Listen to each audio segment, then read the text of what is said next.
Have you ever wondered where society would be if certain thinkers or inventors never existed?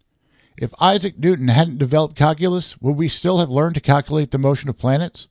Without Thomas Edison, would we have gotten the light bulb? Without Alexander Graham Bell, the telephone? Surprisingly, history shows that ideas often aren't the product of a single inventor.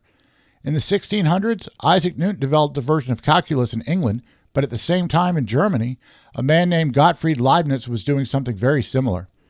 Edison was only one of several inventors developing electric lamps, and when Bell filed his telephone patent, a man named Elijah Gray arrived at the patent office with a remarkably similar idea only hours later. It happened with the jet engine, it happened with the microchip, it even happened with the theory of evolution. In fact, one study found around 150 cases of simultaneous invention. The question is, what is the explanation for this phenomenon? It's commonly thought that once technology reaches a certain point, many people start working towards the logical next step. And this may be true in many cases.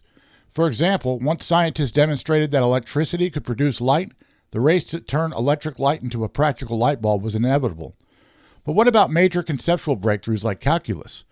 Math developed for thousands of years, and then within a decade, two people independently arrived at calculus? Maybe the simplest explanation is correct. Once enough pieces are in place, the next discovery becomes inevitable. But perhaps there's something more extraordinary happening.